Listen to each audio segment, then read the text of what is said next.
एक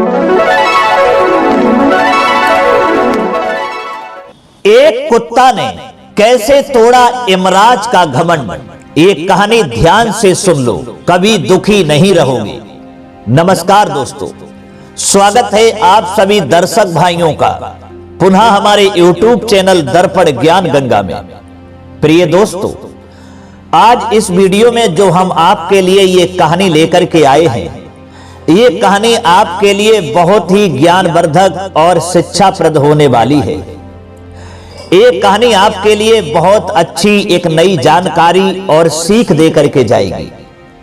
इस कहानी में आज की चर्चा है कि एक कुत्ता ने इमराज के घमंड को किस तरीका से तोड़ा। अतः इमराज के लिए कुत्ते के सामने अपनी हार माननी पड़ी। दोस्तों, ये कहानी जो है बहुत ही प्रेरणादायक है। आपसे निवेदन है कि आप हमारी इस कहानी के लिए शुरू से अंत तक ही सुने, वीडियो की समाप्ति होने तक हमारे चैनल पर बने रहें और साथ ही साथ हमारे चैनल को भी सब्सक्राइब कर लें, बेल आइकन घंटी को भी दबा दें ताकि आपका एक सब्सक्राइब करने से हमारे लिए कुछ लाभ हो सके। तो चलिए दर्शक भाइयों, आपका कीमती समय नष्ट न करते हुए अब सीधे इस कहानी की ओर बढ़ते हैं, जो ये कहानी एक कुत्ता और इमराज की है कि किस तरीका से कुत्ता इमराज के घमंड को तोड़ता है।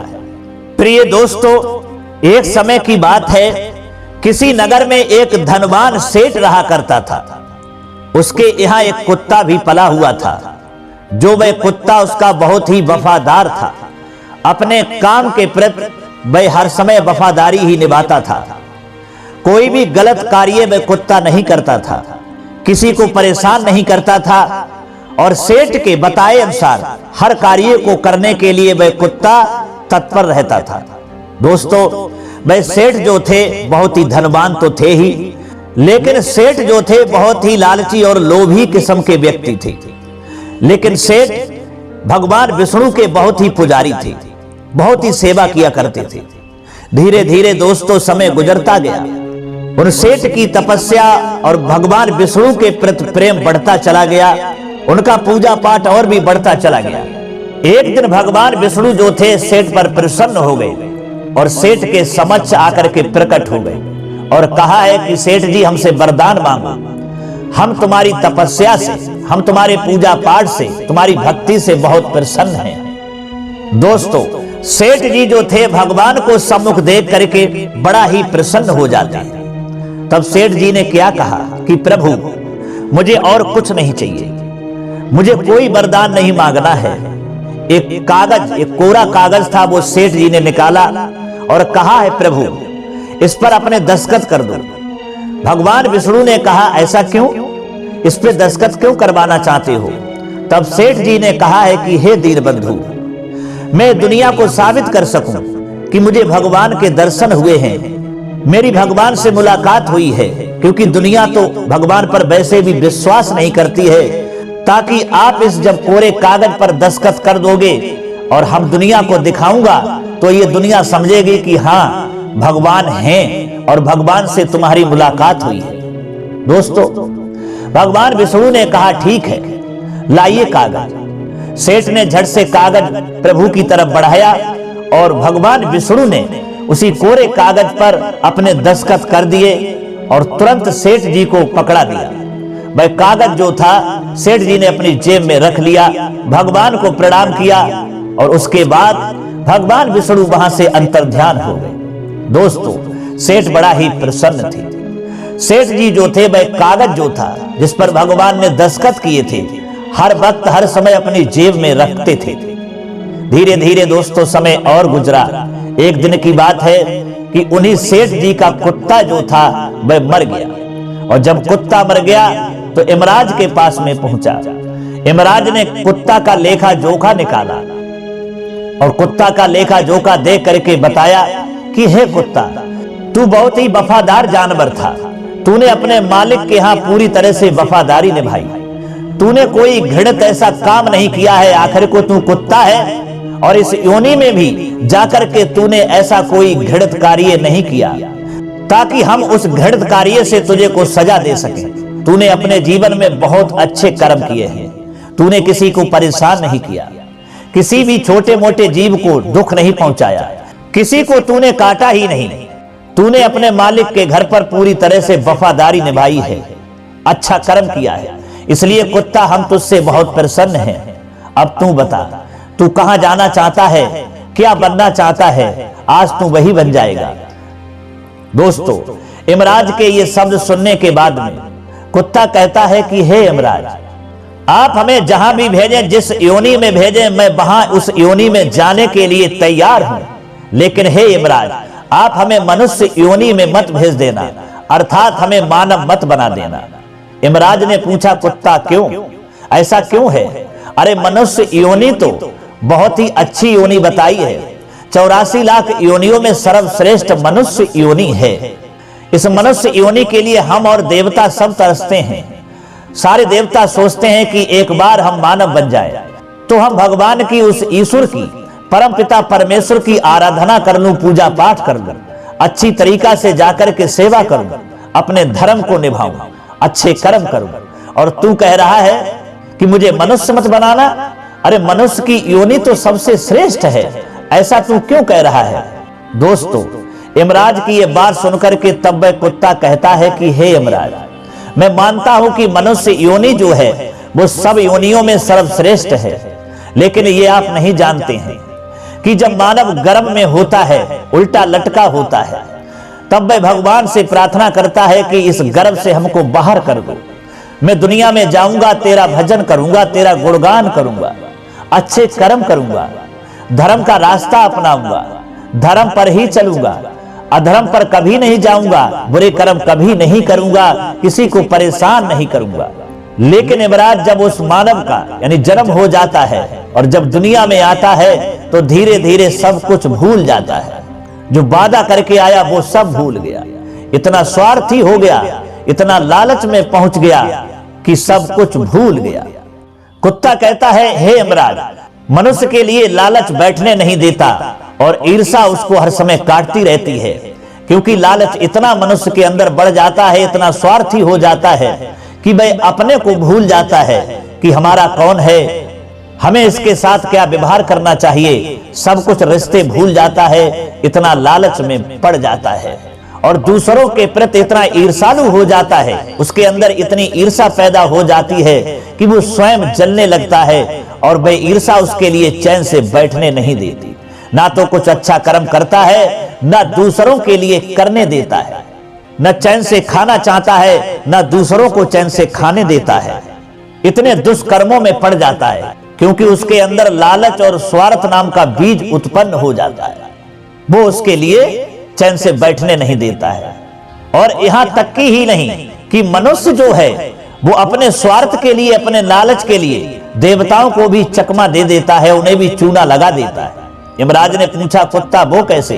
तब कुत्ता कहता है कि हे यमराज, चूना इस तरह से लगा देता है कि जब मनुष्य का स्वार्थ होता है तब भगवान के मंदिर में जाता है और कहता है कि हे प्रभु, हमारा ये काम बन जाए तो हम तेरा यज्ञ करूंगा, तेरा गुणगान करूंगा, बहुत सारा दान करूंगा और बहुत सारा भंडारा करूंगा। भगवान की कृपा से वो अगर उसका काम बन जाता है तो बड़ा खुश होता है और उसके बाद में फिर जब कहता है कि मैं भंडारा करूंगा, दान यज्ञ करूंगा, उसका नंबर आता है तो भगवान के सामने जाकर के और हाथ जोड़ करके कहता है कि प्रभु क्षमा करना, अरे सब आपका ही तो है, ये सब आपका ही है, मेरा क्या है, कुछ भी नहीं है। इसलिए वो वायदा करके दान और भंडारे का वो भी भगवान के सामने जाकर के और मुकर जाता है। तो इस तरह से जो मनुष्य है यमराज, वो दुनिया में बहुत स्वार्थी हो चुका है। वो अपने स्वार्थ के लिए, लालच के लिए, अपने मतलब के लिए अपने माता पिता, रिश्तेदार, जो भी उसके हितैषी होते हैं उनको भी भूल जाता है।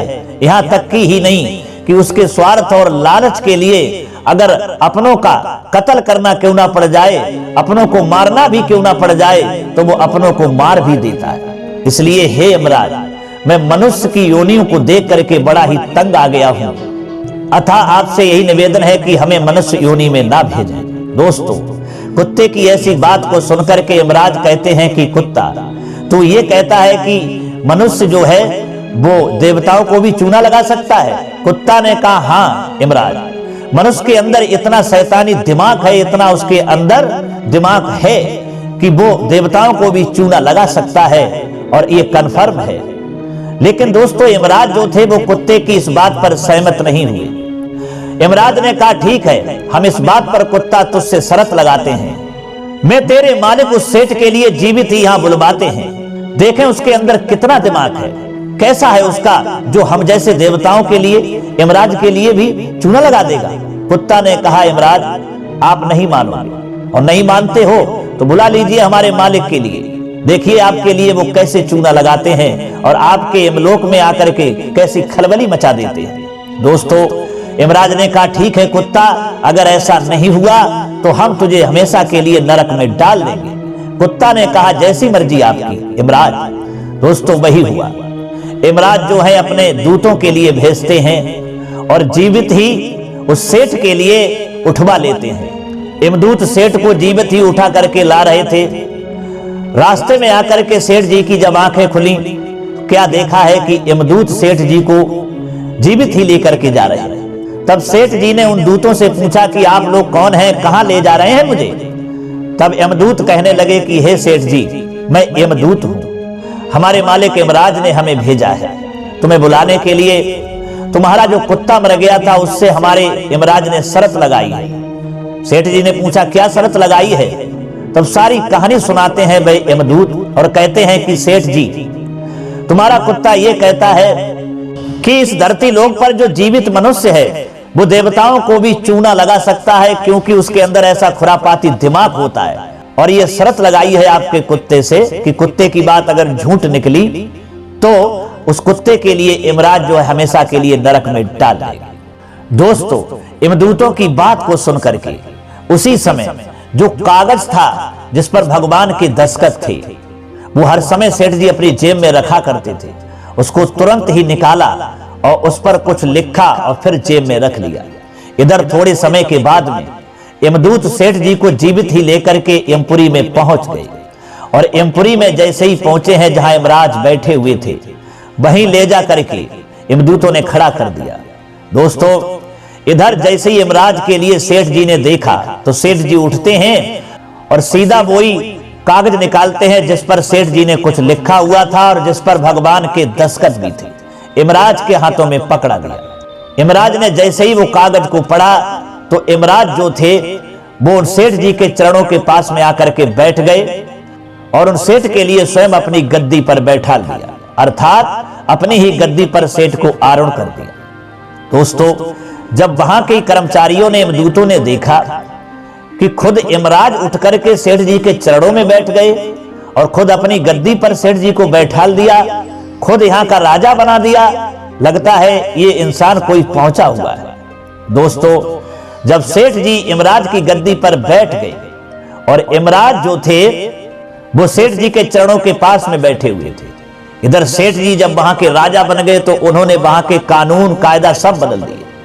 उन्होंने यहां तक की ही नहीं कि यमराज के लिए वहां का द्वारपाल बना दिया, सारे कानून बदल दिए। सेठ जी ने देखा कि हमको भी एक बार यहां आना है, तो क्यों ना हम कुछ यहां करके जाएं।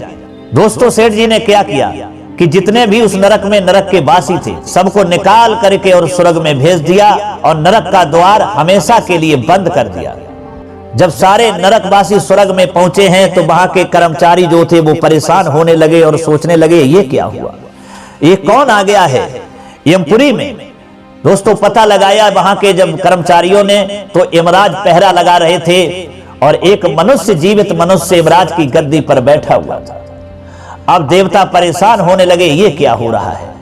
दोस्तों, एक दिन परेशान होकर के सारे देवता भगवान विष्णु के पास में गए और सारी कहानी सुनाई और कहा है कि यमराज खुद यमपुरी में पहरा दे रहे हैं और वहां के जो भी नरक के वासी थे सब यहाँ स्वर्ग में भेज दिए हैं।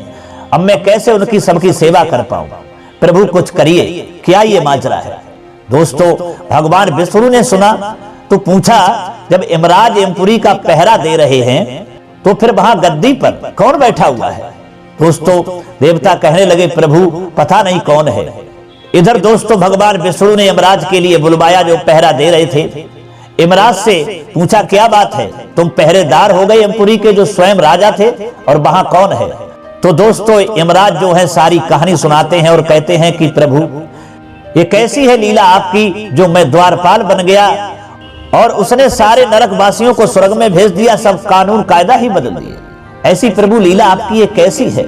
दोस्तों भगवान विष्णु यमराज के ये वचन सुनते हैं तो कहते हैं कि हे यमराज, मैंने तो ऐसा कोई इंसान नहीं भेजा है और मैंने तो ऐसा कुछ कागज पर नहीं लिखा है, मैंने तो कोई ऐसा आदेश नहीं दिया आपके लिए कि इसको राजा बना दो, स्वयं द्वारपाल बन जाओ। चलो चलकर देखना चाहिए। दोस्तों भगवान विष्णु जो थे वो वहीं यमपुरी में आते हैं जहां सेठ जी यमराज की गद्दी पर बैठे हुए थे। जैसे ही दरबार में भगवान विष्णु पहुंचे तो वे सेठ जी उठते हैं और भगवान के चरणों में गिर गए और कहते हैं कि प्रभु माफ करना, इन यमराज ने हमारे कुत्ते से शर्त लगाई थी कि जीवित मनुष्य को बुला करके उसका खुरापाती दिमाग के सामने देवता भी हार जाते हैं, तो इसलिए प्रभु मैंने यमराज के लिए अवगत कराया है कि इंसानों का दिमाग कितना तेज और खुरापाती होता है। और प्रभु हमें कुछ नहीं चाहिए, हम आपके दर्शन को पाकर के धन्य हो गए। तब भगवान विष्णु कहते हैं कि हे यमराज, तुम्हारे लिए किसने कहा था कि जीवित मनुष्य को यहां बुलवाओ, क्योंकि तुम नहीं जानते हो जीवित मनुष्यों का इतना तेज दिमाग होता है, इतना खुरापाती दिमाग होता है कि वो यहां आकर के कुछ ना कुछ खुरापात मचा सकते हैं। इसलिए ही तो मरने के बाद मनुष्य यहां लाए जाते हैं, क्योंकि मरने के बाद उनके अंदर जो दोष होते हैं, जो खुरापातें होती हैं, वो सब शरीर के द्वारा ही वहां छूट जाते हैं। और तुमने जीवित मनुष्य को यहां बुला लिया। उधर दोस्तों भगवान जो विष्णु थे यमराज के लिए समझा रहे थे, इधर धीरे से तब तक कुत्ता ने पूछा है सेठ जी से कि आप तो अब यहाँ आ ही गए हो, अब आपका फिर हमें यहाँ नौकर बन करके रहना है, लेकिन एक बात बताओ, आपने ऐसा कागज में क्या लिख दिया था जो यमराज आपके चरणों में बैठ गए और खुद यमराज की गद्दी पर आप आकर के बैठ गए। तब सेठ जी ने कुत्ता के कान में बताया कि हे कुत्ता, मैंने उस पर लिख दिया था कि मैं इस जीवित मनुष्य के लिए यमराज तुम्हारे पास भेज रहा हूं, मेरा आदेश है कि इसे अपनी गद्दी पर बैठाल देना, वहां का राजा चुन देना और स्वयं द्वारपाल बन जाना। ये मैंने लिख दिया था, जो यमराज के लिए ला करके कागज पकड़ाया और वही हुआ जो मुझे यमराज की गद्दी पर बैठने को मिला। दोस्तों वह उधर तेज दिमाग वाली बात जो थी सेठ जी ने अपने कुत्ता को बताई और इधर सारी बात समझा करके भगवान विष्णु जो थे वो वहां से चले जाते हैं और सेठ जी अपने धरती लोक पर चले आते हैं। तो दोस्तों कुत्ता ने कहा कि कहिए यमराज, मेरी बात सच है ना, क्योंकि इंसान के खुरापाती दिमाग के सामने देवता भी हार जाते हैं। यमराज कहते हैं कुत्ता तू सच कह रहा है, अगर एक जीवित इंसान को यहां बुला लिया जाए तो वो यहां आकर के खलबली मचा ही देगा, देवताओं की नाक में दम डाल ही देगा। तेरी बात सत्य है।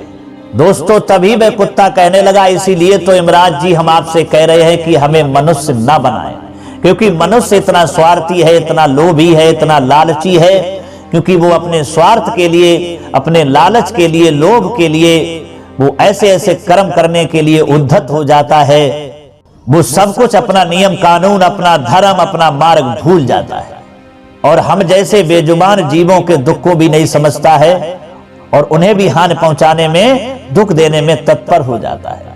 इसलिए मैं मनुष्य योनि में जाना नहीं चाहता हूं। दोस्तों कुत्ते की ये बात को सुनकर के यमराज के समझ में आ जाता है। फिर जो है यमराज अपने सिंहासन पर जाकर के आरूढ़ हो जाता है और उस कुत्ते के लिए स्वर्ग के लिए भेज दिया जाता है। तो दोस्तों कैसी थी एक कहानी, एक सेठ की और एक कुत्ता की और यमराज की, कि किस तरीका से एक कुत्ता ने यमराज का घमंड तोड़ा। दोस्तों अगर ये कहानी आपको अच्छी लगी है, पसंद आई है, तो कमेंट बॉक्स में जरूर बताइएगा। हो सके तो अपने दोस्तों के लिए भी शेयर कर दीजिएगा, ताकि उनके लिए भी ये जानकारी और शिक्षाप्रद कहानी सुनने को मिल सके। दोस्तों अब क्षमा चाहते हैं, पुनः मुलाकात होगी अगली वीडियो में किसी और नई चर्चा में। तब तक के लिए सब्सक्राइबर बंधु एवं दर्शक भाइयों के लिए राधे कृष्णा, ओम नमः शिवाय, नमस्कार।